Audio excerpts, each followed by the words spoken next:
আজকে আমি দেশের বাড়িতে আসছি। আগামী 2 দিন সরকারি বন্ধ, তাই অফিস বন্ধ থাকবে। আমি কাল বিকেলে ট্রেনে বাড়িতে ফিরছি। ঠিক আছে বাবা নীরব, আমি তোর জন্য কালকে তোর পছন্দের কিছু খাবার রান্না করে রাখবো, তুই দেখে শুনে আসবি কিন্তু। ঠিক আছে মা, তুমি চিন্তা করো না, রাখি তাহলে। আগামীকাল রাতে দেখা হবে ইনশাল্লাহ। পরের দিন অফিস বন্ধ হওয়ার পর আমি আমার ফ্ল্যাটে এসে কিছু জিনিসপত্র গোছ করে কমলাপুর স্টেশনের উদ্দেশ্যে রওনা করি। আমি নীরব, আমার বাড়ি ময়মনসিংহ জেলায়। পড়াশোনা শেষ করে অনেক কষ্ট করে একটা চাকরি পেয়েছি ঢাকা উত্তরাতে। অনেকদিন পর 2 দিন ছুটি একসাথে পাচ্ছি অফিস থেকে, তাই চিন্তা করলাম বাড়ি থেকে ঘুরে আসি। কমলাপুর স্টেশনে আসার পর আমি টিকিট কাটতেই যাব, তখনই আমার চোখ পড়ে স্টেশনের সামনে একটি লোক খুব তাজা কিছু ইলিশ মাছ বিক্রি করছেন। আমি সেদিকে যাই, কারণ অনেক মানুষ সেই মাছওয়ালার কাছ থেকে ইলিশ মাছ কিনছে। আমি সামনে গিয়ে দেখি খুব টাটকা ইলিশ মাছ আর খুব কম দামে বিক্রি করছে এই লোকটি। এত কম দামে পেয়ে আমিও 4টি ইলিশ মাছ কিনে ফেলি। আমি ইলিশ মাছ খেতে খুব পছন্দ করি। চিন্তা ভাবনা করলাম বাড়িতে যেহেতু যাচ্ছি কিছু মাছ কিনে নিয়ে নিই, মায়ের হাতের সর্ষে ইলিশ খেতে যা লাগে না। মাছগুলো কিনে আমি খুব খুশি ছিলাম, কারণ এই 2025 সালে এত কম দামে কেউ ইলিশ মাছ বিক্রি করে নাকি। যাই হোক, আমার ভাগ্য ভালো, তাই হয়তো আমার কপালে ইলিশ মাছ ছিল। মাছগুলো কিনে কাউন্টার থেকে টিকিট কেটে উঠে পড়লাম ট্রেনে। ট্রেন চলছে ঝকঝক। এখন বাজে সন্ধ্যা 7টা। আমাদের ময়মনসিংহ স্টেশনে যেতে আরও 4 ঘন্টা লাগবে। তার মানে আমার গ্রামের স্টেশনে যেতে রাত 11টার মতো বাজবে। সমস্যা নেই, এটা 2025 সাল, রাত 11টা 12টা পর্যন্ত আমাদের স্টেশনে যানবাহন পাওয়া যায়। ট্রেনে বসে থাকতে থাকতে কখন যে ঘুমিয়ে পড়েছি।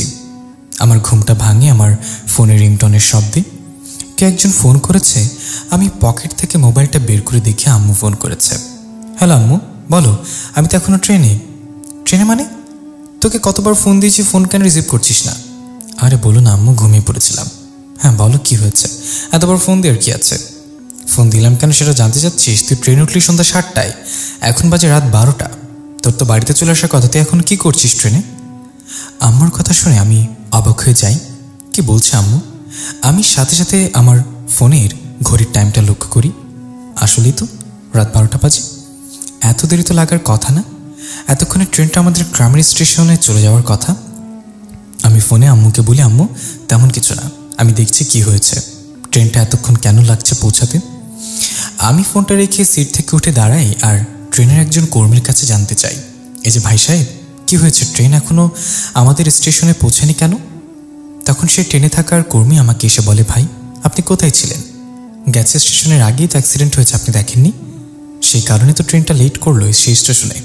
আপনি কোথায় ছিলেন? আপনি কি দেখেনি নাকি? আমি সেই ট্রেনের কর্মীকে বলে, আমি ঘুমিয়ে পড়েছিলাম, তাই হয়তো এসব কিছু দেখতে পারিনি। যাই হোক ভাই, এখন ট্রেনটা স্টেশনে পৌঁছাতে আর কত সময় লাগতে পারে?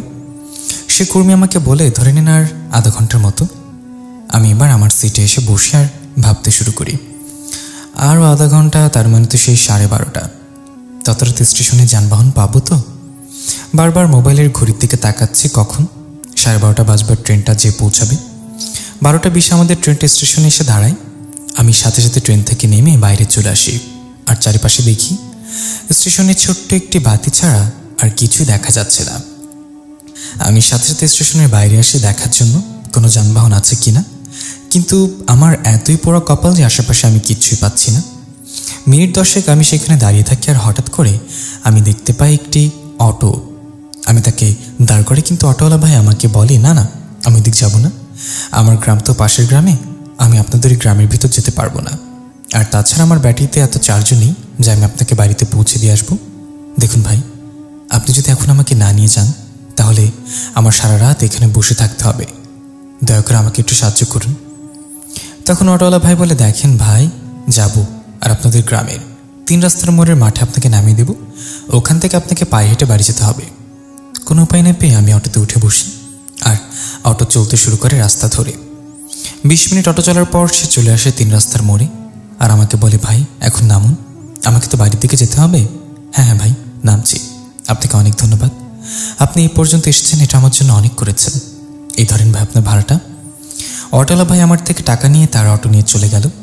আমি এখন যে জায়গায় দাঁড়িয়ে আছি, এখান থেকে পায়ে হাঁটা দিলে আমার বাড়িতে যেতে আর মাত্র 20 মিনিটের মতো সময় লাগবে।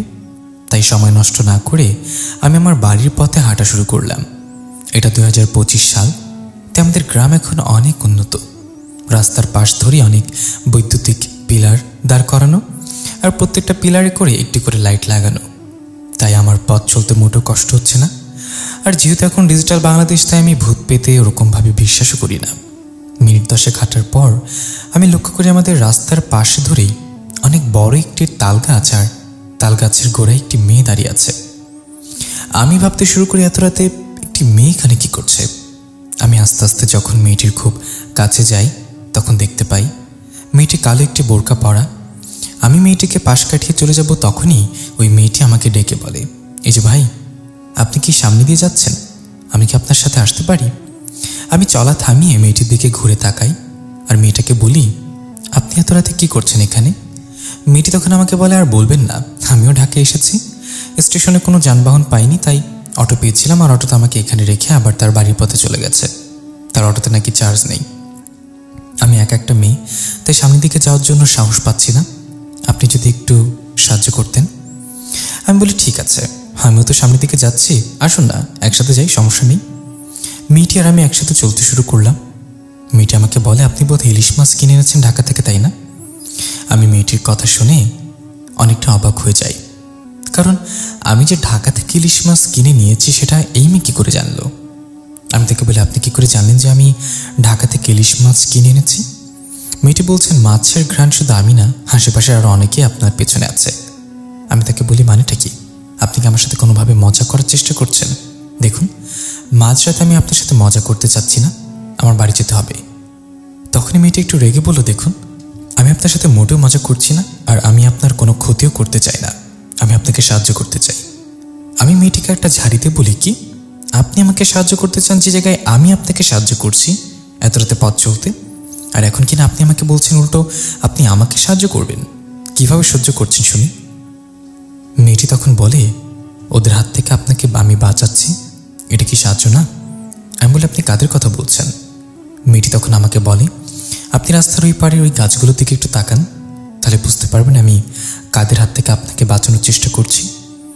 আমি মেয়েটার কথা মতো রাস্তার ওই পাড়ের গাছগুলোর দিকে তাকাই, আর আমি দেখতে পাই গাছের আগার ডালগুলো যেন দুমড়ে মুচড়ে পড়ে যাচ্ছে। মনে হচ্ছে অনেক ভারী কিছু সেই গাছের ওপর দিয়ে লাফিয়ে লাফিয়ে আমাদের পিছু করছে। আমি এটা দেখে অনেকটাই ভয় পেয়ে যাই। তখন মেয়েটি আমাকে বলে, ভয় পাবেন না, আমি যতক্ষণ আপনার সাথে আছি ওরা আপনার কোনো ক্ষতি করবে না। আমি মেয়েটিকে বলি, ওরা মানে ওরা কারা? আর আমি তো দেখতে পারছি না কেন? মেয়েটি বলে, ওরা হচ্ছে মাছ খেকো পিশাচ। পিশাচ মানে? তার মানে কি ওরা আমাকে মেরে ফেলবে?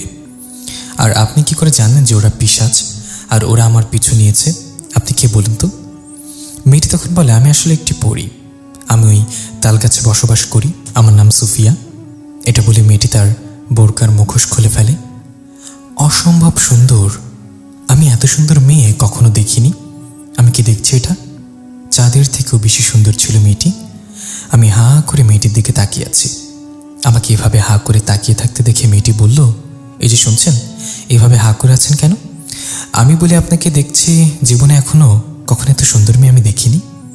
মেয়েটি তখন আস্তে আস্তে বলল, কি করে দেখবেন? আমি তো কোনো মেয়ে না, আমি তো কোনো মানুষের সন্তান না, আমি একটি পরীর সন্তান, এবং আমি একটি পরী। আমি আপনাকে সাহায্য করবো ওদের হাত থেকে বাঁচাতে, কিন্তু বিনিময়ে আপনার ব্যাগে থাকা 4টি মাছের ভেতর থেকে একটি মাছ আমাকে উপহার দিতে হবে। যদি রাজি থাকেন তাহলে আমি আপনার সাথে সামনের দিকে আগাবো, নয়তো আমি এখান থেকে চলে যাব। কিন্তু আমি যাওয়ার পর আপনার সাথে কি হতে পারে সেটা আপনি নিশ্চয়ই বুঝতে পারছেন। আপনি যাবেন না, দয়া করে যাবেন না, আমি আপনাকে মাছ দেব, আপনি শুধু আমাকে বাড়ি পর্যন্ত এগিয়ে দিয়ে আসেন।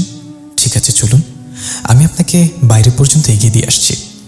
কিছুক্ষণ হাঁটার পর মেয়েটি ওইসব গাছের দিকে তাকিয়ে বলে, তোরা এখান থেকে চলে যা বলছি, ও আমার সাথে আছে, আর আমার সাথে যতক্ষণ আছে তোরা ওর সামনে আসতে পারবি না। এখনো যদি আমাদের পেছনে আসিস তাহলে কিন্তু সবটাকে ধরে এখানেই মেরে ফেলবো। আমি লক্ষ্য করি তখন গাছের উপরে থাকার শব্দ বন্ধ হয়ে যায়। আমরা এখন সামনের দিকে এগোচ্ছি, কিন্তু আমাদের পেছনে পেছনে আর কেউ আসছে না। আমি বলি, আপনি বোধহয় অনেক শক্তিশালী পরী, তাই না? সুফিয়া পরী আমাকে বলে, আপনি কি করে বুঝলেন যে আমি অনেক শক্তিশালী? এই যে আপনার কথা শুনে ওরা সবাই পালিয়ে গেল, তার মানে আপনি ওদের থেকে অনেক শক্তিশালী।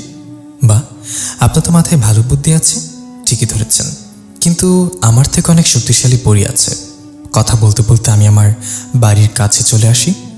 পরীটি আমাকে বলে, ওই যে আপনার বাড়ি দেখা যাচ্ছে, আপনার মা আপনার জন্য অপেক্ষা করছে, আপনি বাড়িতে যান, কিন্তু যাওয়ার আগে নিজের কথা রাখেন।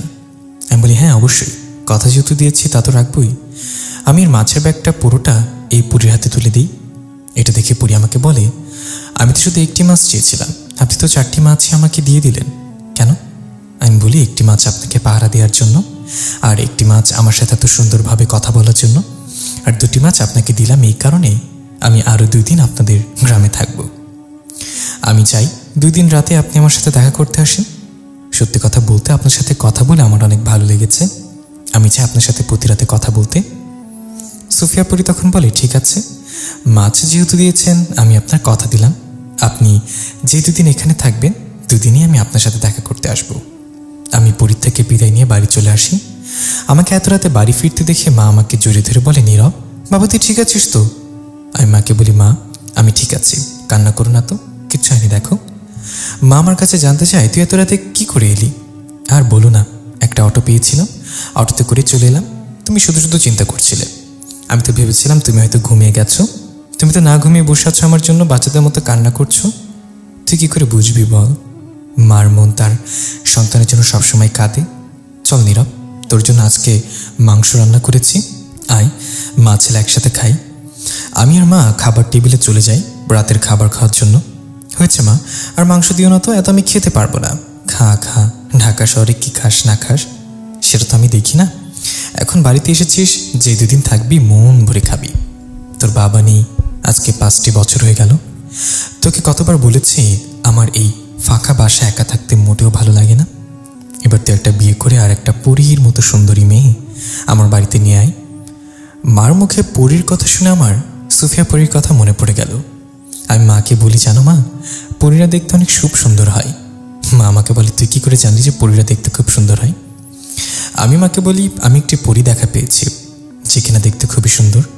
মা বলে, আলহামদুলিল্লাহ, অবশেষে তুই কারো প্রেমে পড়লি। মেয়েটির বাড়ি কোথায়, কোথায় থাকে সে? আমি তার বাবা মার সাথে তোদের বিয়ের বিষয়ে কথা বলতে চাই। কোথায় থাকে সেটা আমি জানি, কিন্তু তার বাবা মা কে সেটা তো জানি না মা। বুঝতে পেরেছি, তুই শুধু ভালোবেসেছিস এই মেয়েটাকে, মেয়েটি তোকে ভালোবাসে কিনা সেটা তুই জানিস না। হ্যাঁ মা, তেমনই কিছু একটা বলতে পারো।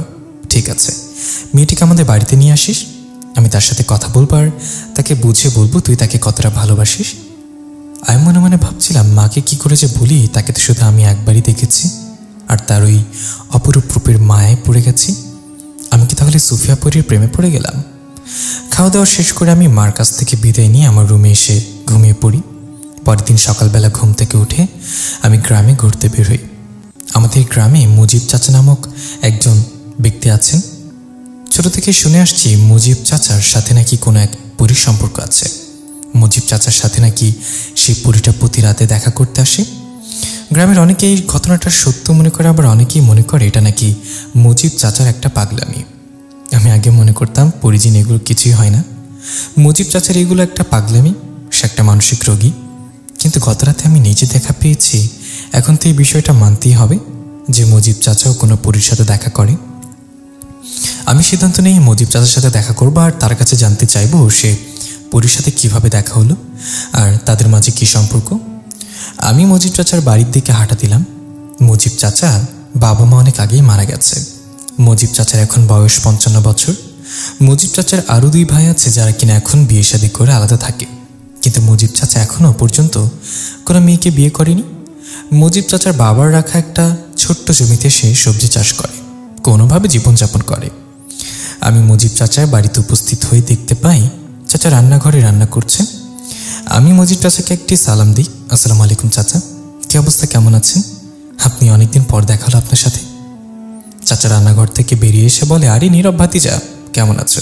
অনেকদিন পর এলি গ্রামে, ঢাকায় ভালো চাকরি পেয়ে তো আমাদের গ্রামকে তুমি ভুলে গেছো। তো কি অবস্থা তোমার?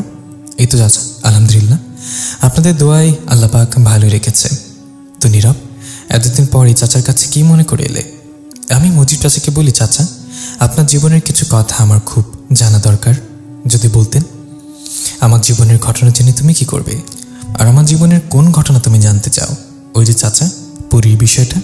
যে পরী প্রতি রাতে আপনার সাথে দেখা করতে আসে সে বিষয়ে কিছু কথা আমার জানা খুব দরকার। আচ্ছা আচ্ছা, বুঝতে পেরেছি। তুমি আমার কাছে জানতে চাও কি করে আমি তার সাথে দেখা করলাম, কিভাবে তার আমার সম্পর্ক গড়ে উঠলো, কি করে সে প্রতি রাতে আমার সাথে দেখা করতে এসেছে, এই সকল কিছু, তাই তো? হ্যাঁ চাচা, ঠিক বলেছেন। আমি এই সকল কিছু জানতে চাই, দয়া করে বলুন না আমাকে। ঠিক আছে, বলবো তোমাকে। আমার রান্না শেষ করে চলো পাশের পুকুর ঘাটে গিয়ে বসি। এখন বসন্তকাল, ওইখানে বসলে খুব সুন্দর বাতাস পাওয়া যাবে। ওইখানে বসি না হয় আমরা আমার জীবনের এই মধুময় স্মৃতিগুলো তোমাকে সব খুলে বলবো। আমি আর মজিব চাচা আর তার বাড়ির পুকুর ঘাটে গিয়ে বসি। কি সুন্দর বসন্তের বাতাস শরীরে লাগছে, এই জন্য এক অন্যরকম অনুভূতি। আমি মজিব চাচাকে বলি, চাচা এবার তো বলুন কি ঘটেছিল, কি করে আপনি সেই পরীর দেখা পেলেন, আর তার আর আপনার ভিতরে কি সম্পর্ক চাচা? নীরব। আজ থেকে আরো 40 বছর আগের কথা। তখন আমি তরুণ যুবক, আমার বয়স তখন সবে মাত্র 20।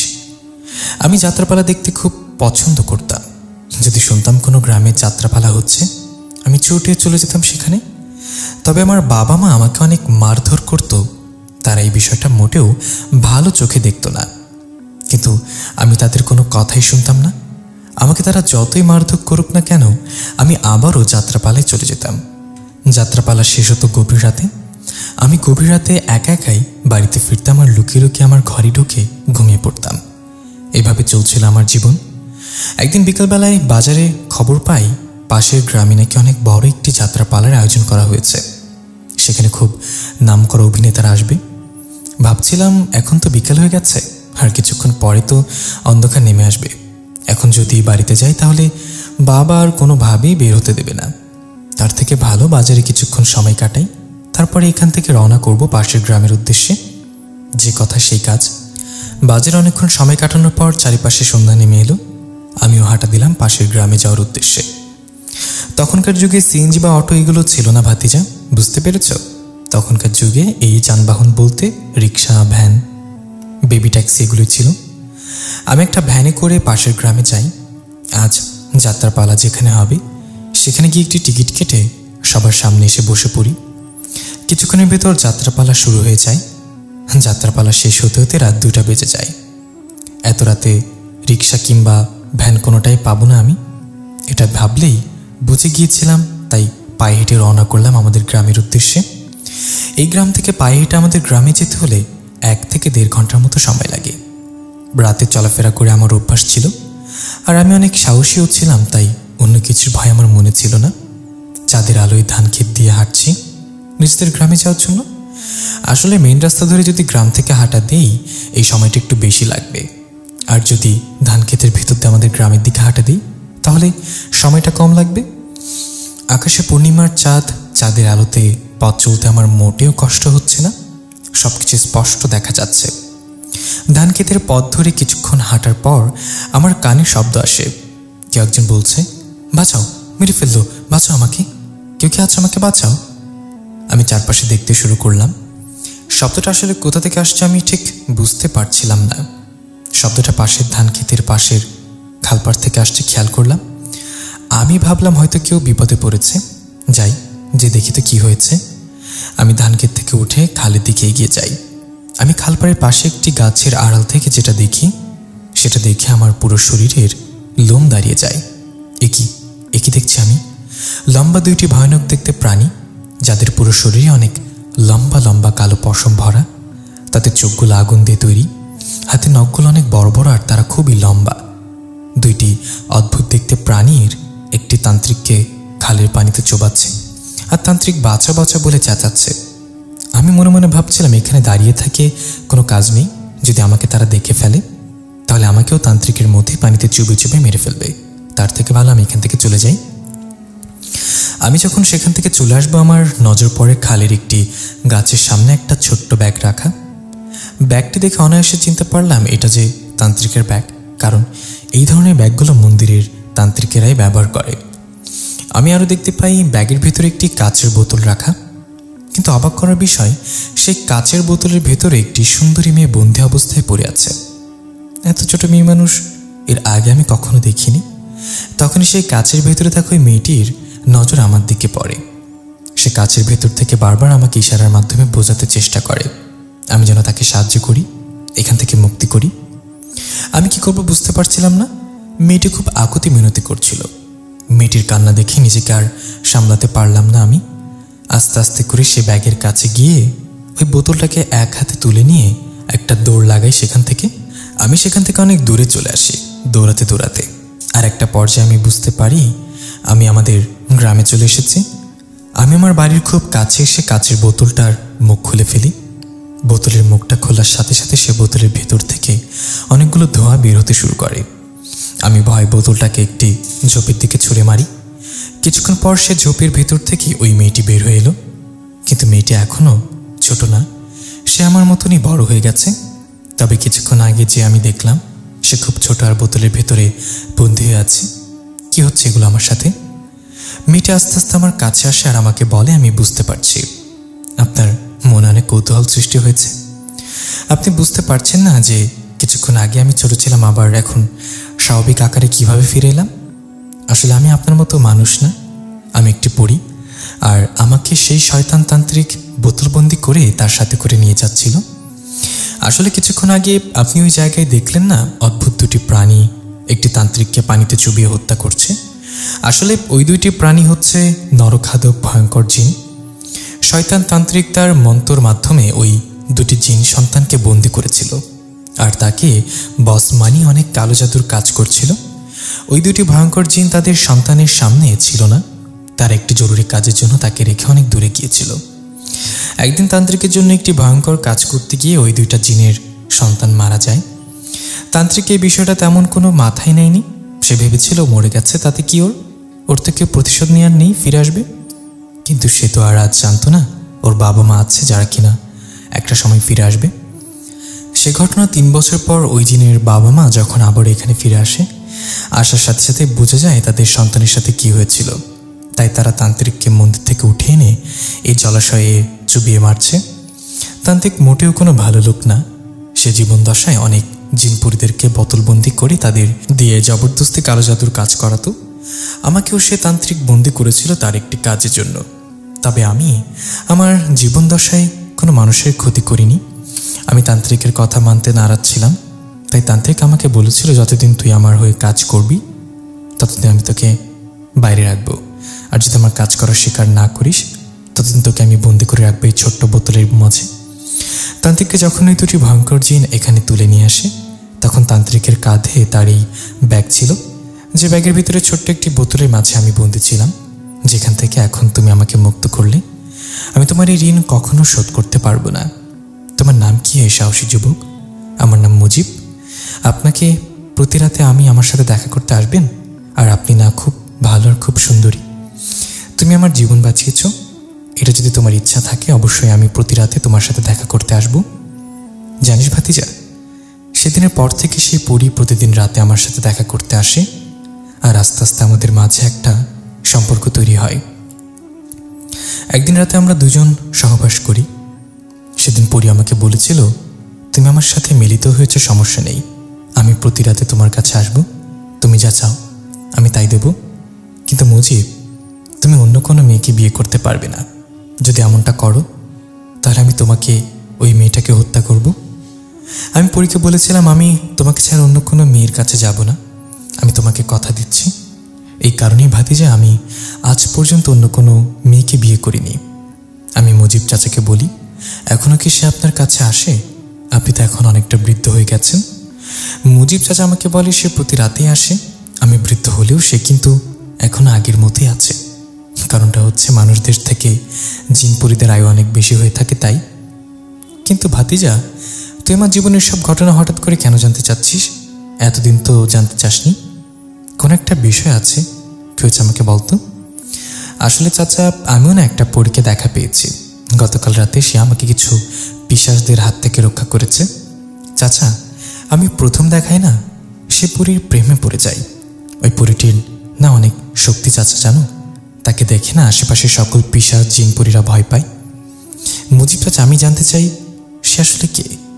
তুমি আমাকে এই বিষয়ে কোনো সাহায্য করতে পারবে চাচা? চাচা তো তখন আমাকে বলে, আমি তোকে সাহায্য না করতে পারলেও আমার কাছে যে পরী আসে সে তোকে সাহায্য করতে পারবে। তুই এক কাজ কর ভাতিজা, তুই এখন তোর বাড়ি চলে যা। আর রাতে ভাবিকে বলবি তুই আমার সাথে আমার বাড়িতে ঘুমাবি। আজ রাতে ওই পরি আসলে আমি তার সাথে তোর কথা বলে দেব, তুই তাকে সবটা বলিস, দেখবি তার শক্তির মাধ্যমে তোকে সাহায্য করবে। ঠিক আছে চাচা, তুমি যেমনটা বলছো তাহলে তেমনটাই হবে। এখন আমি উঠলাম, বিকেলবেলা সঠিক সময় চলে আসবো। মুজিব চাচা থেকে বিদায় নিয়ে বাড়িতে চলে এলাম। বাড়িতে এসে আমি মাকে বললাম, মা আজকে রাতে আমি মুজিব চাচার সাথে থাকবো। মুজিব চাচার সাথে থাকবে মানে বুঝলাম না, কি বলতে চাচ্ছিস তুই? মুজিব চাচার বাড়িতে কেন থাকবি রাত্রিবেলা? কারণটা হচ্ছে আমি আর চাচা রাত্রিবেলা চাচাদের পুকুরে মাছ ধরবো, এই কারণে আমি তার বাসায় থেকে যাব। তোর আবার রাতের বেলা মাছ ধরার ইচ্ছে কবে থেকে শুনি? আর বলো না মা, অনেকদিন ধরেই তো মাছ ধরা হয় না, আর ঢাকা শহরে তো মাছ ধরা যায় না, তার কি আর করার। ঠিক আছে মা, তুমি যদি না চাও তাহলে আমি যাব না। হয়েছে হচ্ছে, আর আমাকে ব্ল্যাকমেইল করতে হবে না। যা যা যা, তুই তোর চাচার বাড়িতেই আজকে থাক, সমস্যা নেই। কাল সকালে চলে আসবি তোর চাচার বাড়ি থেকে। তাহলে আমি বিকেলের দিক দিয়ে বের হয়ে যাব চাচার বাড়ির উদ্দেশ্যে। দুপুরের খাওয়া দাওয়া শেষ করে বিকেল হতে আমি বাড়ি থেকে বের হয়ে মুজিব চাচার বাড়িতে যাওয়ার জন্য বের হই। চাচার বাড়িতে গিয়ে দেখি চাচা উঠানে বিছানা করে বসে আছে। আসসালামু আলাইকুম চাচা। চলে এলাম। ওয়ালাইকুম আসসালাম ভাতিজা, আসো আসো বসো, তোমার জন্য মুড়ি চানাচুর রেডি করে রেখেছি, দাঁড়াও নিয়ে আসতেছে। মুড়ি চানাচুর খেতে খেতে বিকালের 8টা হলো, চারিপাশে সন্ধে নেমে আসার অন্ধকার হয়ে যাচ্ছে। চলো ভাতিজা, এখানে না বসে ঘরে গিয়ে বসি। আমি আর চাচা মিলে ঘরের ভেতরে চলে আসি। চাচা আমার জন্য রাতে রান্না করে রেখেছে। চাচা বলে, আসো আজকে চাচা ভাতিজা মিলে একসাথে রাতের খাবারটা খাই। খাবারটা শেষ করি, তারপর গল্প করতে শুরু করি। আমি চাচাকে বলি, চাচা আপনার প্রিয়তমা পরি কবে আসবে? সে তো ঘরে আসে না। তাহলে কোথায় আসে চাচা? আমার ঘরের পেছনে আমার পুকুর পাড়ে, চল ওইখানে যাই। আমি আর মুজিব চাচা মিলে আস্তে আস্তে ঘরের পেছনে পুকুর পাড়ে এসে বসলাম। আকাশের চাঁদের আলোতে খুব সুন্দর লাগছে চারিপাশটা। হঠাৎ করে আকাশ থেকে কিছু একটা পানিতে ঠাস করে পড়ল। আমি চাচাকে বললাম, চাচা ও চাচা দেখো না, ওখানে পুকুরের মাঝে কিছু একটা পড়লো, জোরে একটা শব্দ হলো। তুমি কি শব্দ শুনতে পাওনি চাচা? ভাতিজা তুই চুপ করে বস তো, আমি বুঝতে পেরেছি কি পড়েছে পানিতে, তুই একটু চুপ করে বস, দেখ না কি হয়। তখন চাচা বলতে শুরু করলো ওই পুকুরের দিকে তাকিয়ে, আমি জানি তুমি এসেছো পানি থেকে উঠে আসো, এটা আমার ভাতিজা, তোমার সাথে দেখা করতে চাই। আমি ওকে তোমার সাথে দেখা করানোর জন্য এখানে নিয়ে এসেছি, উঠে আসো বলছি। আমি যখন দেখি পুকুরের পানি নিচ থেকে একটি মেয়ে ডুব দিয়ে উপরে উঠল। মেয়েটি দেখতে অপরূপ সুন্দর, সে একটি লাল রঙের কাপড় পরা। আমি সেই মেয়েটিকে একটা সালাম দিলাম। সে আমার সালামের উত্তর দিল আর বলল, তোমার নাম কি ভাই? আমাকে ভাই বলতে দেখে মুজিব চাচা খুব রাগ করলো আর তাকে বলল, ও যদি আমার ভাতিজা হয় তাহলে তোমার কি করে ভাই হয় শুনি? তুমি ওর চাচি, তাহলে তুমি তাকে ভাইপো বলবে, তুমি তাকে ভাই বললে কেন? চাচাকে এভাবে রেগে যেতে দেখে সে পরিটি চাচার কাছে এগিয়ে গেল আর তাকে ধরে বলল, ওরে আমার সোনাটা, আমি তো বুঝতে পারিনি এত রাগ করবে। ঠিক আছে, আর কখনো কাউকে ভাই বলবো না, মাফ করে দাও আমাকে। মুজিব চাচা তখন বলল, ঠিক আছে ঠিক আছে, এটা কিন্তু শেষবার, আর কখনো কাউকে ভাই বলবে না। শোনো পরি, এটা আমার ভাইপো, ওর নাম নীরব, খুব ভালো একটা ছেলে, ঢাকায় অনেক বড় একটা চাকরি করে, এখন গ্রামে থাকে না, ঢাকায় থাকে, আর ছুটি পেলে গ্রামের বাড়িতে আসে। পরশু রাতে ট্রেনে নীরব গ্রামে এসেছে। ও ট্রেনে এসেছিল রাত 1টা বাজে। এত রাতে নীরব কোনো যানবাহন না পেয়ে হেঁটে হেঁটে বাড়ি আসছিল। নীরব ঢাকা থেকে আসার টাইমে 4টে ইলিশ মাছ কিনেছিল, সেগুলো নিয়েই পায়ে হেঁটে বাড়িতে আসছিল নীরব। রাস্তায় নীরবের সাথে একটি পরী দেখা হয়েছে। পরীটি ওর জীবন বাঁচিয়েছে ওইখানকার মাছ খেকো পিশাচদের হাত থেকে। আমার ভাতিজা আর সে পরীকে প্রথম দেখায় তার প্রেমে পড়ে গেছে। এখন সে জানতে চায় আসলে সে কোথায় থাকে আর বিস্তারিত কি, আর তার পরিবারে কে কে আছে। এই কারণে আমার ভাতিজা তোমার কাছে সাহায্য চাওয়ার জন্য এখানে এসেছে। ও আচ্ছা, এই ব্যাপার, আমি তোমাকে সাহায্য করব। কেন করব জানো? আমার এই প্রিয় মানুষটার জন্য। তোমার মুজিব চাচা আমাকে এতটা ভালোবাসে যে আজ পর্যন্ত সে অন্য কোনো মেয়ের দিকে তাকায়নি, অন্য কোনো মেয়ের বিয়ে করেনি, অন্য কোনো মেয়ের মায়ে জড়ায়নি, শুধু আমাকে চেয়েছে। পরি আমাকে বলল, এখন বলো তো ভাতিজা, তুমি সেই পরিটাকে শুরুতে কোথায় দেখেছিলে? আপনি যে আমাকে ভাতিজা বললেন, তাহলে আমি আপনাকে কি বলবো পরি চাচি? আমি তো তোমার চাচিই হই, তুমি আমাকে চাচি বলতে পারো। চাচি, ওই পরিটার সাথে আমার দেখা হয়েছিল আমাদের গ্রামের মেইন রাস্তার সাইডে যে বড় একটি তালগাছ আছে, ওই তালগাছের সামনে। সে বলেছে তার নাম সুফিয়া, সে নাকি ওই তালগাছে থাকে। কিন্তু জানেন চাচি, ওই পরীটার না অনেক শক্তি। ওকে দেখে আশেপাশের সকল জিন পিশাচেরা অনেক ভয় পাচ্ছিল। পরী চাচি আমাকে বলল, ঠিক আছে, তুমি চিন্তা করো না ভাইপো, আমি এখন যাচ্ছি আর সেখানকার খবর নিয়ে আসছি। তুমি যাও, তোমার মুজিব চাচাকে নিয়ে ঘরে গিয়ে ঘুমিয়ে পড়ো। মাঝরাতে তোমার তাহাজ্জুদের নামাজ পড়ে তোমার জন্য অপেক্ষা করো আমার জন্য। আমি এসে তোমাদেরকে বাকি সব কিছু জানাবো। আমি খবর নিয়ে আসছি। ঠিক আছে চাচি, আপনি যেমনটা বলবেন। আমি আর মুজিব চাচা ঘরে চলে আসি, আর আমাদের পরী রওনা করে সুফিয়া পরীর বিষয়ে সব কিছু জানার জন্য। সে কে, সে কোথা থেকে আসে, তাদের এত শক্তি কিভাবে। আমি আর চাচা ঘরে এসে ঘুমিয়ে পড়ি আর মাঝরাতে উঠে পড়ি তাহাজ্জুদের নামাজ আদায় করার জন্য। আমি আর চাচা পুকুরের থেকে উঁচু করে তাহাজ্জুদের নামাজ আদায় করি। নামাজ পড়ে আমি আর চাচা জায়নামাজে বসে জিকির করছিলাম। হঠাৎ আমাদের দরজার বাইরে 3টি টোকা দিয়ে আমাদের পরী চাচি বলছিল, মুজিব, তুমি উঠেছো, নামাজ পড়েছো, দরজাটা খোলো, আমি এসেছি। চাচা জায়নামাজ থেকে উঠে দরজাটা খুলে দিল আর চাচি ঘরে প্রবেশ করল। কি নীরব বাবা নামাজ পড়ছে? জি চাচি, নামাজ শেষ করে জায়নামাজে বসে জিকির করছিলাম। মাশাআল্লাহ, খুব ভালো। তুমি তো তোমার চাচার মধ্যে খুব ফরেজগার, কখনো নামাজ ছাড়বে না। বাবা, নামাজ হচ্ছে বেহেশতের চাবি। আমি পরী চাচিকে বলি, চাচি আপনি কি তার কোনো খবর পেলেন? হ্যাঁ, আমি তার খবর পেয়েছি, আর এইমাত্র আমি তার সাথে দেখাও করে এসেছি। নীরব, তুমি যেমনটা ভাবছো সে কিন্তু তেমনটা না। সে আমাদের মতো সাধারণ কোনো পরী না। সে হচ্ছে জিন পরী রাজ্যের একমাত্র জিন সম্রাট, সুলাইমান শেখের একমাত্র কন্যা সুফিয়া। এই কারণেই তার শরীরে এত শক্তি, আর তাকে দেখে আশেপাশের সকল জিন পিশাচেরা ভয় পেয়েছিল সেদিন রাতে। কি বলছেন চাচি, সে কি রাজকন্যা? হ্যাঁ নীরব, সে একটা রাজকন্যা, তবে সে তোমার সাথে দেখা করতে চায়, কারণ তুমি তাকে 4টি মাছ উপহার দিয়েছ। সে তোমায় কথা দিয়েছে যে কয়দিন তুমি গ্রামের বাড়িতে থাকবে, তোমার সাথে সে দেখা করবে। কিন্তু চাচি, সে যদি রাজকন্যা হয় তাহলে তো তার থাকার কথা জিনপুরীদের রাজ্যে, সেখানে আমাদের জগতে ঘোরাফেরা করছিল। রাজকন্যা সুফিয়া সাধারণ মানুষদের সাথে মিশতে খুব পছন্দ করে। জানো নীরব, সে খুবই ভালো মনের একটা পরী। তুমি কাল তার সাথে দেখা করো। সে তোমার অপেক্ষায় সেই তালগাছটার গোড়ায় দাঁড়িয়ে থাকবে আগামীকাল রাতে। না না চাচি, আমি একা যাব না, আপনার মুজিব চাচাও চলেন না আমার সাথে। ঠিক আছে ঠিক আছে, ভয় পেতে হবে না। আমি আর তোমার চাচাও না হয় তোমার সাথে আগামীকাল যাব সেখানে, কিন্তু আমরা দূরে দাঁড়িয়ে থাকব। যা বলার তোমাকে রাজকন্যার সামনে গিয়ে বলতে হবে। আপনারা দূরে থাকলেও একটা সাহস কাজ করবে, যেটা আমার কাছে আছেন। তুমি শুধু শুধুই ভয় পাচ্ছ নীরব, রাজকন্যা কিন্তু মোটেও খারাপ কোনো পরী না। ঠিক আছে, তাহলে তুমি আর চাচা ফজরের নামাজ পড়ে ঘুমিয়ে পড়ো। আমি তাহলে আসি আজকে, আল্লাহ হাফিজ। আর এই যে মুজিব ব্যাপারী, তুমি কিন্তু সাবধানে থেকো রাতে। মুজিব চাচা তখন আমার চাচিকে পরীকে বলেন, ঠিক আছে প্রিয়তমা, তোমার আদেশ শিরোধার্য। পরী চাচি চলে গেল। তারপর আমি আর চাচা ফজরের নামাজ আদায় করে ঘুমিয়ে পড়লাম। সকালে ঘুম থেকে উঠে আমি আবার বাড়িতে চলে আসি। আমি মুজিব চাচা তার খেতে চলে যাই কাজ করার জন্য। বাড়িতে এসে দেখি মা আমার জন্য গরম গরম খিচুড়ি আর গরুর মাংস ভুনা করেছে, যেটা আমার খুবই পছন্দের। তুমি খিচুড়ি আর গরুর মাংস রান্না করেছ? ও, তুই চলে এসেছিস, আয় খেতে বস। গরম গরম না খেলে তার মজা পাবি না, চালু আয়। কিরে, কেমন হলো? লবণ টবণ সব ঠিক আছে তো? উফ মা, কতদিন পরে যে তোমার হাতের গরুর মাংস ভুনার খিচুড়ি খেলাম, স্বাদটা সে আগের মধ্যে অসাধারণ। মা একটা ছোট আবদার ছিল। কি আবদার বলে ফেল। আমি মুজিব চাচার সাথে না আজকে রাতে পাশের গ্রামে গান শুনতে যাব, আমার রাতে ফিরতে একটু দেরি হতে পারে। মুজিব চাচার সাথে তোর এত মিল হলো কবে থেকে শুনি? আগে তো ভাবছিল না। প্লিজ মা, অনেকদিন যাবৎ গান শুনতে যাই না, একটু পারমিশন দিলে কি হয়? ঠিক আছে যাস, কিন্তু বেশি রাত করবি না, যত দ্রুত সম্ভব ফিরে আসবি কিন্তু। এই তো আমার লক্ষ্মী মায়ের মতো কথা। তুমি চিন্তা করো না মা, আমি গভীর রাতের আগেই ফিরে আসবো। চাচা আমাকে বাড়ির কাছে এগিয়ে দিয়ে যাবে। হয়েছে, এখন খেয়ে নে তো। সকালে নাস্তা শেষ করে গ্রামে একটু ঘুরতে বের হলাম।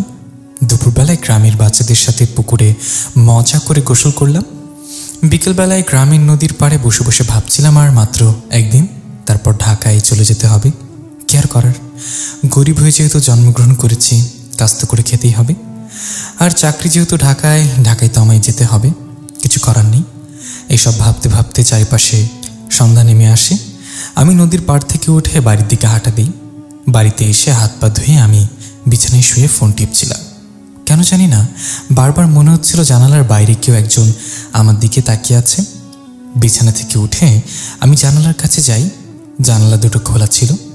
আমি জানালা দিয়ে দেখতে পাই আমার বাড়ির বাইরে কিছুটা দূরে একটি বাঁশবাগানের মাঝে কিছু একটা দাঁড়িয়ে আছে। অন্ধকার থাকার কারণে আমি দেখতে পাচ্ছিলাম না আসলে জিনিসটা কি, কিন্তু আমি যখন ভালো করে লক্ষ্য করি আমি দেখতে পেলাম ছায়ার মতো কিছু একটা দাঁড়ানো, কিন্তু তার দুটি চোখ আছে যে দুটি আগুনের মতো জ্বলজ্বল করছে। এটা দেখে আমি কয়েক পা পিছিয়ে আসি। আমি কিছুটা ভয় পেয়ে যাই। তখনই আমার ঘরে প্রবেশ করে আমার মা। কিরে নীরব, তুই এখানে কি করছিস জানলার কাছে? মা, দেখে যাও, ওখানে বাঁশবাগানের সামনে কে যেন দাঁড়িয়ে আছে। কই দেখি কে দাঁড়িয়ে আছে, শর্ত দেখি। কই নীরব, ওইখানে তো কেউ নেই, তুই কার কথা বলছিস? ওখানে তো ছিল এখন, যে কোথায় গেল? তুমি মনে হয় ভুল কিছু দেখেছিস, ওখানে তো কিছুই নেই। হতে পারে কোনো বিড়াল বা কুকুর হবে, তাছাড়া সন্ধ্যার রাতে কি খুব আসবে বিড়াল বা কুকুর, কিন্তু সেটাকে দেখে তো এমনটা মনে হচ্ছিল না।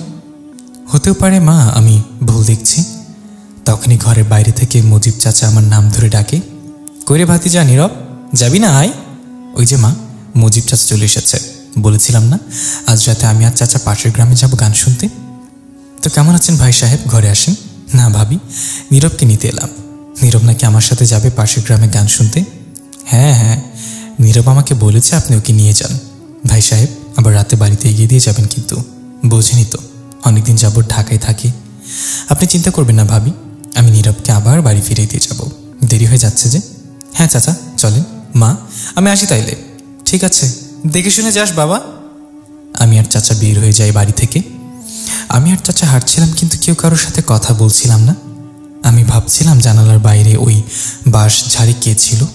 আমাকে চুপ থাকতে দেখে মুজিব চাচা বলে, কিরে নীরব, কি হয়েছে ভাতিজা, এত চুপচাপ কেন? কই না তো, কিছু হয়নি। পরিচিতি কোথায়, সে আসবে না চাচা? হ্যাঁ, আমাদের জন্য 3 রাস্তার মোড়ে দাঁড়িয়ে আছে, চল চল পা চালা। রাত এখন 12:01 বাজে।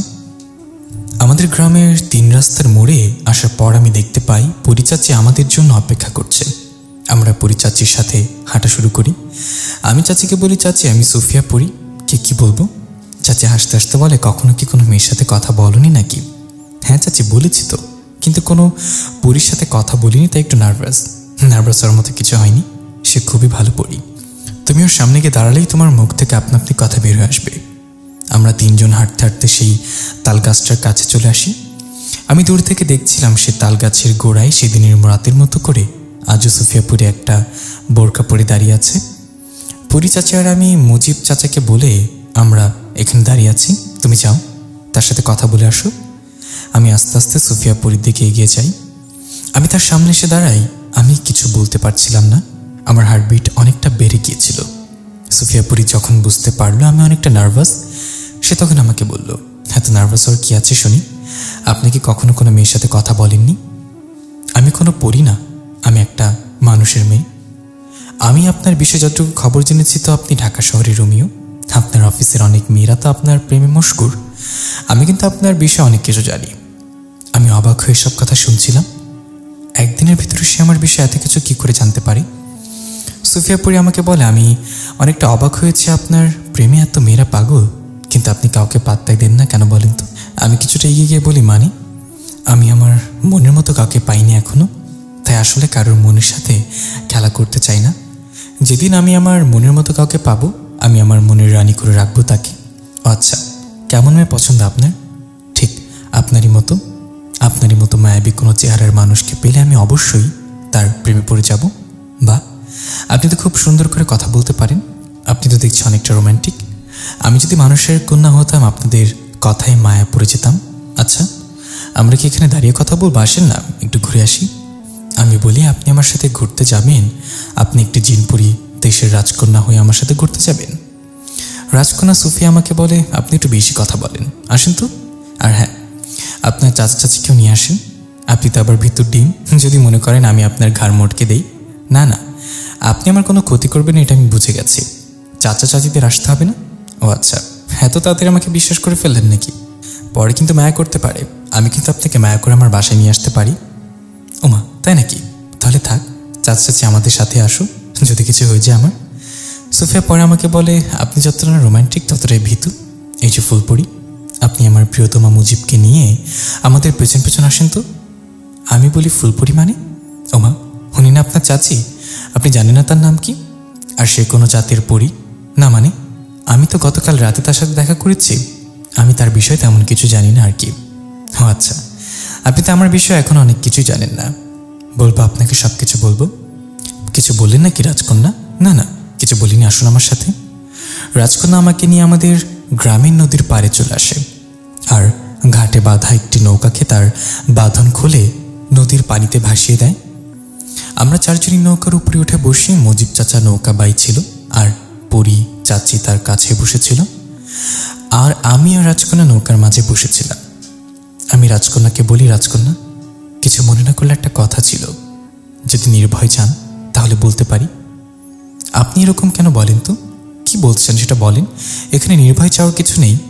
না যদি রাগ করেন আপনি, আর রাগ করে আমাকে নদীর পানিতে চুবিয়ে ধরেন তো। আমার কথা শুনে রাজকুমারী বলে, আমাকে দেখে কি আপনার এমনটা মনে হয় যে আমি আপনার কোনো ক্ষতি করব, আপনাকে চুবিয়ে মেরে ফেলব? আমি কি এতটাই বাজে এই চিন্তা ভাবনা আমার প্রতি আপনার?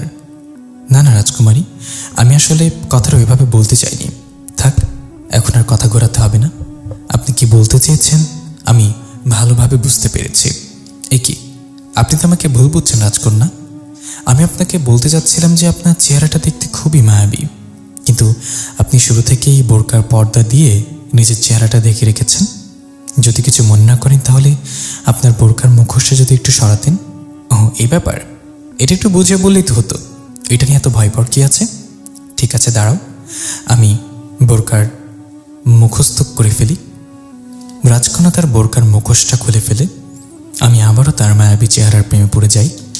অপলক দৃষ্টিতে আমি তার দিকে তাকিয়ে আছি।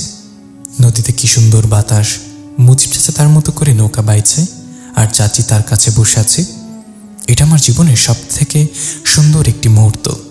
সেদিন রাতে আমরা অনেক মজা করি, আর ভোর সকাল হওয়ায় আগে রাজকন্যা আমাকে বলে, আপনি তো আর একদিন আগে আছেন, তারপরে তো চলে যাবেন।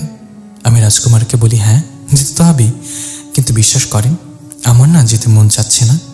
আমার মন চাচ্ছে প্রতি রাতে আপনার সাথে এভাবে ঘুরে বেড়াই। তাহলে থেকে যান না, যেতে হবে না। আমি কথা দিচ্ছি প্রতি রাতে আমি আপনার কাছে আসব। কিন্তু রাজকন্যা, আমার যে ফিরতে হবে, সেখানে আমি চাকরি করি। তবে আমি চাই আজ রাতেও আপনি আমার সাথে দেখা করতে আসেন, কারণ আগামীকাল সকালে তো আমি চলে যাব। হয়তোবা আপনার সাথে আর নাও দেখা হতে পারে। আপনার এই মায়াবী মুখটা আমি কোনোদিনে ভুলতে পারবো না রাজকন্যা। তখন রাজকন্যা আমাকে বলে, আমার না একটু মন খারাপ হচ্ছে না। এটা শুনে আমি খুব কষ্ট পাই।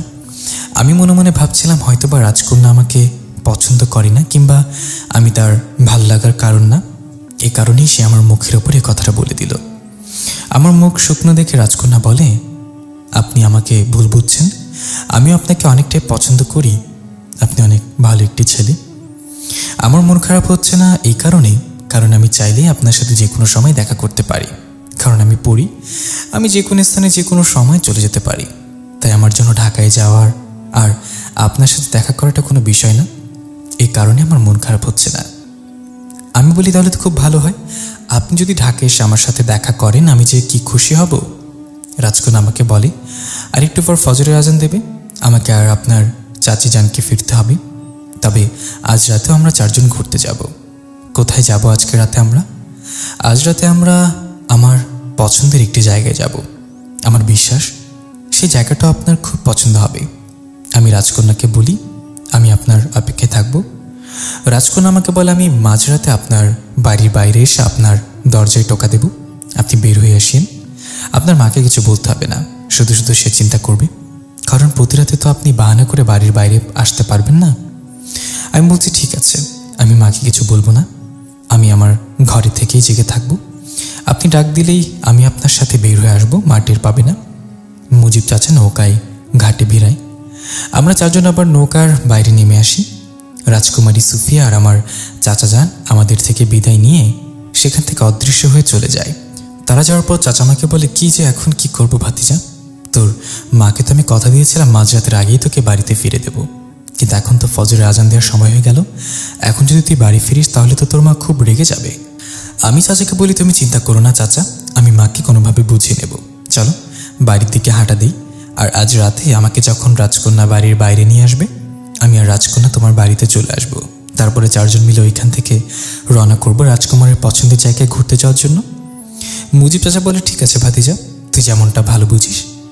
চাচা আমাকে আমার বাড়ির কাছে এগিয়ে দিয়ে আসে। আমি চাচাকে বলি, চাচা তুমি বাড়িতে এসো না, তাহলে মা হয়তো তোমার উপর রাগ দেখাবে। তুমি বাড়িতে চলে যাও, আমি ঘরে গিয়ে মাকে কোনো না কোনোভাবে বুঝিয়ে নেব। চাচা আমাকে বাড়ির সামনে রেখে চলে গেল। আমি আস্তে আস্তে করে বাড়ির ভেতর প্রবেশ করি। আমাকে ভোর সকালে ফিরতে দেখে মা দাঁড় করায় আর বলে, কিরে তোর না মাঝরাতে বাড়ি ফেরার কথা? মা তুমি এখনো ঘুমাওনি, জেগে আছো? তুই কি করে বুঝবি সন্তান ঘরের বাইরে থাকলে সে মা কি করে নিজে শান্তিতে ঘুমায়? মা রাগ করো না, আসলে গান শেষ হয়েছে অনেক রাতে, তাই আর আসিনি, ওখান থেকে গিয়েছিলাম। তো এই কথাটা আমাকে ফোন করে বলতে পারতে, তার জন্য আমি এত চিন্তা করছি।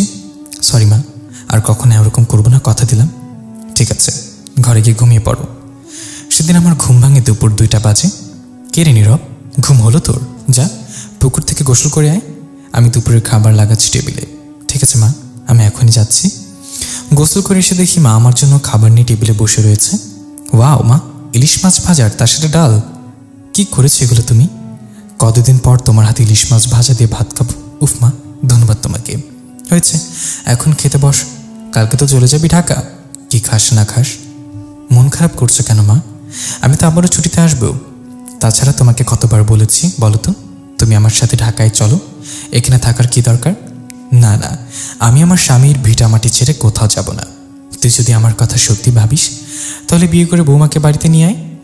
আবারও শুরু করলে মা, আমি বলেছি তো আমার প্রমোশন লেটারটা আসুক, তারপরে তোমার পছন্দ মোতাবেক বিয়ে করব। ততদিন আমাকে রেহাই দাও মা। কবে তোর প্রমোশন হবে আর কবে তুই আমার কথা মতো বিয়ে করবি আল্লাহ জানে। খাওয়া দাওয়া শেষ করে গ্রামে একটু ঘুরতে বের হলাম, কিন্তু একা একা ঘুরতে মোটেও ভালো লাগছে না। মনে মনে ভাবছিলাম, এখন যদি রাজকন্যা যদি আমার সাথে থাকতো কতই না ভালো হতো। বিকেলে হাঁটাহাঁটি শেষ করে মাগরিবের নামাজ পড়ে আমি আমার বাড়িতে ফিরে আসি। বাড়িতে এসে আমি আমার ঘরে বসে বই পড়ছিলাম আর অপেক্ষা করছিলাম কখন গভীর রাত হবে আর রাজকন্যা আমাকে ডাকতে আসবে।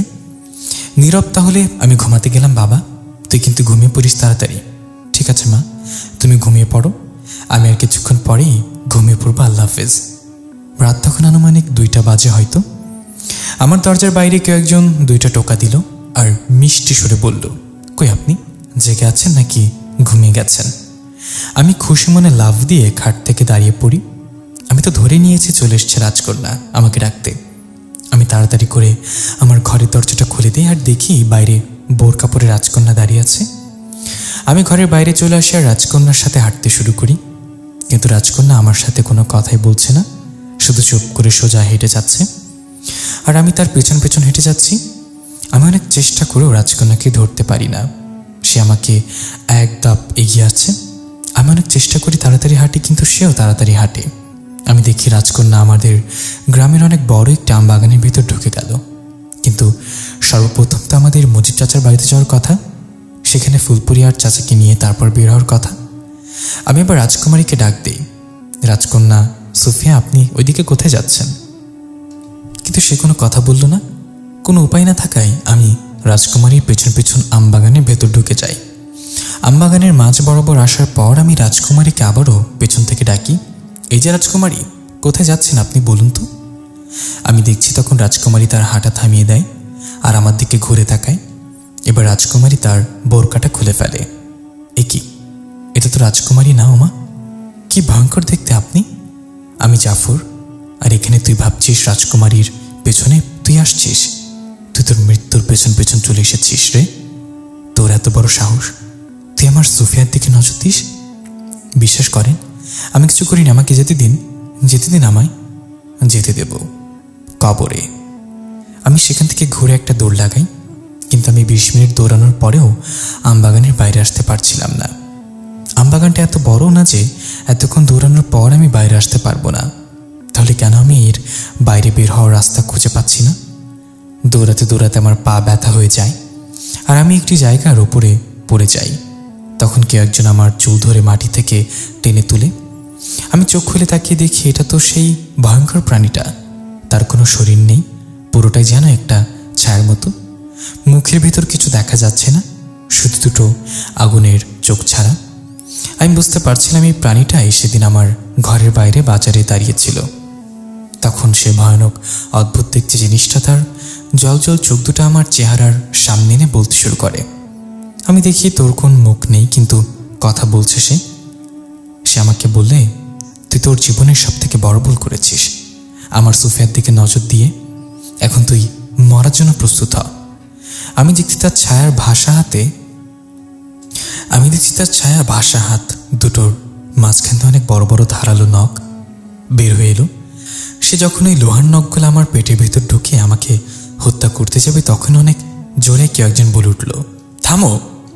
তখন এই অদ্ভুত প্রাণীটি আমায় ছেড়ে দেয়। যেদিকে থেকে শব্দ এসেছিল আমি সেদিকে তাকিয়ে দেখি একটু লোক দাঁড়িয়ে আছে। লোকটা আগেরকার যুগের রাজদের মতো পোশাক পরে আছে। যাকে দেখে অদ্ভুত প্রাণী যে বলতে শুরু করে, মহারাজ আপনি এখানে কেন? খুব অবাক হচ্ছে মনে হচ্ছে। তুমি কি ভেবেছ আমি তোমার কোনো খোঁজখবর রাখি না নাকি? না না মহারাজ, কিন্তু আপনার সবটা জানেন না। এই মানুষের বাচ্চাটা আমাদের রাজকন্যার দিকে নজর দিয়েছে। তোমাকে কে বলেছে সে আমার দিকে নজর দিয়েছে? আমি দেখছি সেই মহারাজের পেছন থেকে বের হয়ে এলো রাজকন্যা সুফিয়া। আমি বুঝতে পারলাম ইনি হচ্ছে জিনপরিদের দেশের একমাত্র সম্রাট সুলাইমান। রাজকন্যাকে দেখে সেই অদ্ভুত প্রাণীটি বলতে শুরু করে, আমি দেখেছি এই মানুষের সন্তান তার সাথে করে ঘুরতে নিয়ে গিয়েছিল। মোটেও না, সে আমাকে তার সাথে করে ঘুরতে নিয়ে যায়নি, আমি তাকে আমার সাথে করে ঘুরতে নিয়ে গেছিলাম। তাছাড়া তোমার সাহস কী করে হয় আমার পেছনে? আর বাবা, তুমি কিছু বলছো না কেন? তখন সম্রাট সুলাইমান সেই অদ্ভুত প্রাণীটাকে বলে, দেখো তুমি রাজ্যর সম্মানিত মন্ত্রীর ছেলে, শুধু একটি কারণে আমি তোমাকে প্রাণ ভিক্ষা দিলাম। তোমার সাহস দেখে আমি খুব অবাক হচ্ছি। আজিম, তুমি কি করে আমার মেয়ের পেছনে লাগলে? আমি বুঝতে পারছি তুমি আমার মেয়েকে পছন্দ করো, বিয়েও করতে চাও। তবে তুমি তো জানো আমি আমার মেয়েকে কতটা ভালোবাসি। আর রাজকন্যা সুফিয়া যাকে বিয়ে করতে চাইবে আমি তার হাতে দেব, কারণ পুরো জীবনটা সে তার সাথে কাটাবে। তাই তার মনের মানুষ খোঁজার দায়িত্ব একান্তভাবেই তার। রাজকন্যা যদি তোমাকে পছন্দ করতো তাহলে আমি তোমার সাথেই তার বিয়ে দিতাম, কিন্তু তুমি ভুলে যাচ্ছ জোর করে কোনো কিছু আদায় করা যায় না। আমি আদেশ করছি তুমি এক্ষুনি রাজ্যে ফিরে যাও, আর কখনোই মানুষের সন্তানের কোনো ক্ষতি করতে চাইবে না তুমি। আর যদি ভুলেও ওই মানুষের কোনো ক্ষতি করতে চাও আমি নিজে তোমার প্রাণ নিব। তখন আমি ভুলে যাব তুমি যে আমার রাজ্যর মন্ত্রীর ছেলে। তখন সে অদ্ভুত প্রাণীটি বলতে শুরু করলো, আমাকে মাফ করবেন সম্রাট, আমাকে মাফ করবেন রাজকন্যা। আমি আপনাকে নিয়ে এতটাই স্বপ্ন দেখে ফেলেছি যে আপনার পাশে অন্য কাউকে মানতে পারিনি। তবে এমন ভুল আর আমি কখনো করব না। আমি সেই অদ্ভুত প্রাণীটি হওয়ার সাথে অদৃশ্য হয়ে গেল দেখলাম। তখন রাজকন্যা আমাকে এসে মাটি থেকে উঠিয়ে দাঁড় করায় আর আমার কানের কাছে এসে বলে, উনি আমার বাবা সম্রাট সুলাইমান, ওনাকে সালাম করো। আমি সম্রাটকে সালাম করি, আসসালামু আলাইকুম রহমতুল্লাহি ওয়া বারাকাতুহু। সম্রাট আমার সালামের উত্তর নাই আর আমাকে বলে, এই বেয়াদবির জন্য আমি ওর হয়ে ক্ষমা চাচ্ছি, তুমি কিছু মনে করো না। তুমি আমার মেয়ের বন্ধু, আমার দায়িত্ব তোমার হেফাজত করা, তুমি চিন্তা করো না। আর কখনো কোনো খারাপ জিন তোমার ক্ষতি করতে পারবে না। তাহলে রাজকন্যা আমরা চলো আমাদের দেশে ফিরে যাই। তুমি ফিরে যাও বাবা, আমি আসতে পারবো না। আসতে পারবো না মানে ঠিক বুঝতে পারলাম না, কি বলতে চাচ্ছ তুমি? আসলে বাবা, নীরব আমাকে একদিন আগে 4টি মাছ উপহার দিয়েছিল, আর আমি তাকে কথা দিয়েছিলাম সে যে কয়দিনে গ্রামে থাকবে আমি প্রতিদিন তার সাথে দেখা করতে আসব, তাকে নিয়ে ঘুরতে যাব। নীরব এই গ্রামে আজকে রাতটায় আছে, কাল সকালে সে আবার ঢাকায় চলে যাবে। তাই কথা মতো আজকে রাতে নীরবের সাথে আমায় থাকতে হবে। আর আমি তোমার সন্তান, একজন রাজকন্যা। আমি যদি আমার কথা না রাখি তাহলে কি হয় বলো? তুমি তোমার কথা অবশ্যই রাখবে। আমি তাহলে আসি, তুমি কাল সকালে আমাদের দেশে ফিরে এসো। ঠিক আছে বাবা, তুমি যাও, তুমি কোনো চিন্তা করো না, আমি সকালেই ফিরে আসবো দেশে। আমি দেখলাম সম্রাট সুলাইমান সেখান থেকে অদৃশ্য হয়ে চলে গেল। সম্রাট যাওয়ার পর রাজকন্যা আমাকে বলছিল, চলো আমরা ঘুরতে যাব। ও দাঁড়াও, তোমার শরীরে তো অনেক আঘাত পেয়েছো, দাঁড়াও এখনই তোমাকে সুস্থ করে দিচ্ছি। আমি দেখি রাজকন্যার তার বোরখার ভেতরের থেকে হাত দুটো বের করলো। তারপর সে হাত দুটো দিয়ে আমার যে যে জায়গায় আঘাত লেগেছে সেই জায়গায় হাত বুলে দিল। অদ্ভুতভাবে রাজকন্যা সেসব জায়গায় হাত দেওয়ার সাথে সাথেই সেখানকার ক্ষতস্থানগুলো আগের মতো ভালো হয়ে গেল। রাজকন্যা আমাকে 1 মিনিটে আবারও সুস্থ করে দিল। আমি অবাক হয়ে হা করে রাজকন্যার দিকে তাকিয়েছিলাম। আমাকে এইভাবে তাকিয়ে থাকতে দেখে রাজকন্যা বলল, এভাবে তাকিয়ে আছেন কেন? আমরা পড়ি, আমরা অনেক জাদু করতে পারি। এখন চলেন ঘুরতে যাবেন, আমার সাথে আমাকে আমার কথা রাখতে দেন। আর হ্যাঁ, আজকে কিন্তু আপনার চাচা চাচিকে নেব না, শুধু আপনি আর আমি ঘুরতে যাব। আপনাকে কিছু কথা বলার আছে আমার। আমি রাজকন্যার সাথে আমবাগানের বাইরে চলে আসি। সে আমাকে নিয়ে আমাদের গ্রামের শেষে অনেকটা বড় গোলাপ ফুলের বাগান আছে, সেখানে নিয়ে আসে। সে বাগানের ভেতরে খুব সুন্দর একটা দোলনা আছে। রাজকন্যা ছুটে গিয়ে সেই দোলনাটার ভেতরে বসে পড়ে আর আমাকে বলে, কি হলো, ধাক্কা দেন, নয়তো দোলনা চলবে না তো। আমি রাজকুমারের ঘটনাটা আস্তে আস্তে করে ধাক্কা দিচ্ছিলাম। রাজকুমারী তখন আমাকে বলে, জানেন নীরব, আমার না গোলাপ খুবই ভালো লাগে। আর আপনাকে আমার এত ভালো লাগে কেন জানেন? আপনার মতোই নিষ্পাপ আমার মনটা খুবই ভালো। এই কারণেই আপনার প্রতি আমার একটা অন্যরকম মায়া কাজ করে। আপনি আমাকে সেদিন রাতে বলেছিলেন না, আমার মুখটা খুব মায়াবী। আমার মায়াবী মুখের মায়ায় আপনি পড়ে গেছেন, আর আমি না আপনার ওই সুন্দর মনের মায়ায় পড়ে গেছি। আচ্ছা নীরব, আপনি তো কাল সকালে ঢাকা ছেড়ে যাবেন। সেখানে গিয়ে আমার কথা আপনার মনে পড়বে, নাকি অফিসের সুন্দরী মেয়েদের চক্করে পড়ে আমাকে আপনি ভুলেই যাবেন? আমি রাজকন্যাকে বলি, আপনাকে ভোলা কোনোভাবেই সম্ভব না। আপনার সাথে কাটানো ওই স্মৃতিগুলো আমার সারা জীবন মনে থাকবে। আর কিছুক্ষণ পরে ফজরের আজান দেবে। আপনি যদি অনুমতি দেন তাহলে আমি এই বাড়ি ফিরতে চাই। কি হলো, আপনার মন খারাপ? হঠাৎ করে কি হলো আপনার? কই কিছু না তো। আপনি অনুমতি দিলে আমি এখন বাড়িতে ফিরতে চাই। ওইদিকে মা আমার জন্য অপেক্ষা করছে। আচ্ছা ঠিক আছে, আপনি বাড়িতে চলে যান, আমি এগিয়ে দেব। না না রাজকন্যা, আপনি জিনপুরীদের দেশে ফিরে যান। ওইদিকে আপনার বাবা আপনার জন্য অপেক্ষায় আছে। সে আপনাকে নিয়ে অনেক চিন্তা করছে। আপনার এখন ফেরা উচিত, আমি চলে যেতে পারবো। আমি রাজকন্যা থেকে বিদায় নিয়ে চলে আসি। আমি একবারও পেছনে ফিরে তাকাইনি। আমার খুব কষ্ট হচ্ছিল, কারণ আমি এই 2 দিনে রাজকুমারীর প্রেমে পড়ে গেছি। কি করব আমি যেটা সাধারণ মানুষ, আমি কি করে তাকে বলবো যে আমি তাকে কতটা ভালোবাসি? আর সম্রাট সে তো কোনোভাবেই আমাকে তার মেয়ের জামাই হিসেবে মানবে না। আমি খুব কান্না করছিলাম, কেন জানি না। মনে হচ্ছিল আমার ভালো থাকার কারণটা কি এই গোলাপ ফুলের বাগানের ছোট্ট দোলনার মাঝে বসিয়ে রেখে চলে যেতে যাচ্ছি আমি বাড়িতে এসে সকালে নাস্তা করি। তারপর মজিব চাচার বাড়িতে গিয়ে গতকাল রাতে সবকিছু বলি। আর চাচার থেকে বিদায় নিয়ে আবার বাড়িতে আসি। বাড়িতে এসে আমি নিজের ব্যাগ গোছ করে ঢাকার উদ্দেশ্যে রওনা করি। ঢাকায় এসে আমি আবারও আমার অফিসে জয়েন করি। অফিসের সকল কাজ শেষ করে আমি আমার ফ্ল্যাটে ফিরি। কেন জানি না আমার জীবনটা বদলে গেছে। আমি সেই মুহূর্তগুলো এত ভোলার চেষ্টা করি, কিন্তু কোনোভাবেই ভুলতে পারছি না। আমি ভুলতে পারছি না রাজকন্যার সাথে কাটানোর সেই স্মৃতিগুলো। কি সুন্দর ছিল মুহূর্তগুলো, একসাথে গভীর রাতে নৌকায় পরে ঘুরতে যাওয়া, গোলাপের বাগানের দোলনার মাঝে কাটানোর সময়। আমি পারছি না ভুলতে। এভাবে একটি মাস কেটে গেল।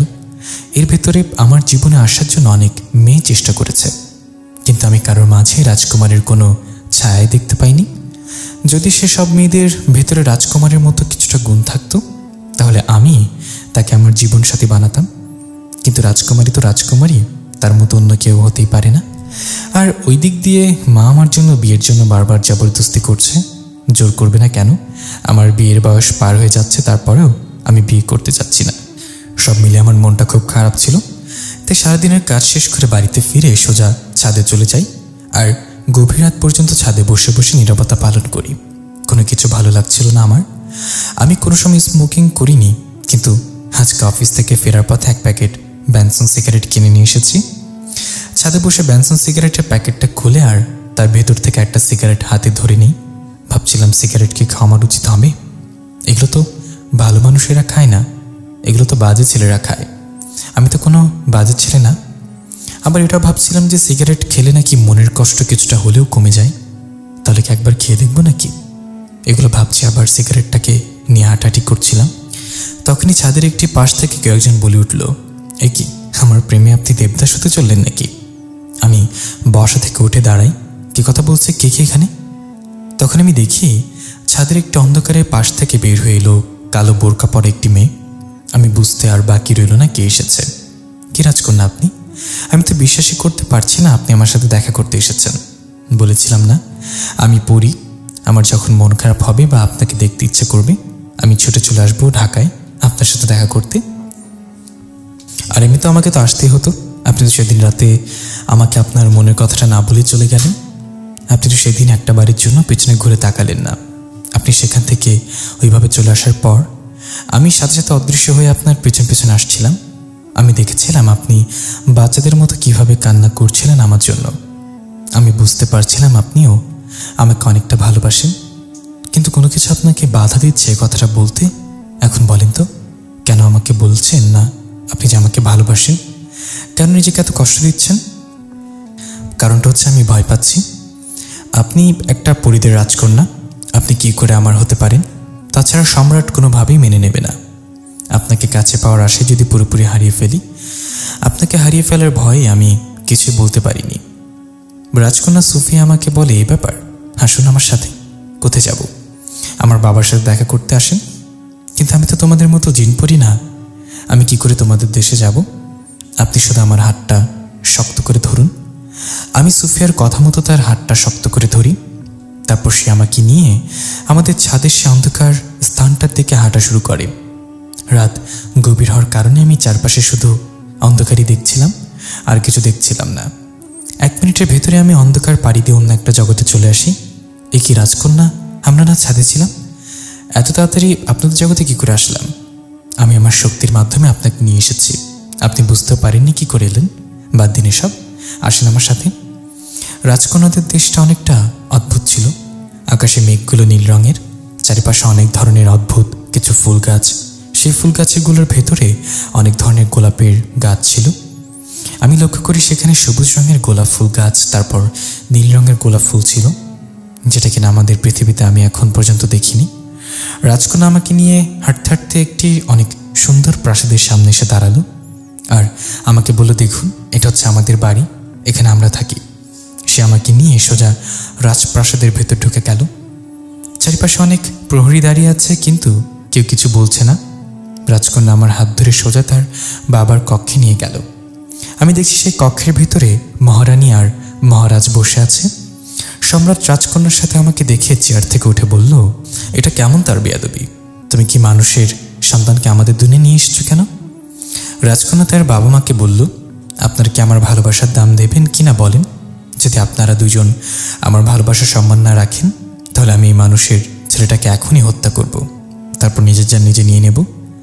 মহারানী রাজকন্যার সামনে এসে বলে, মা, তুই কি ধরনের কথা বলছিস?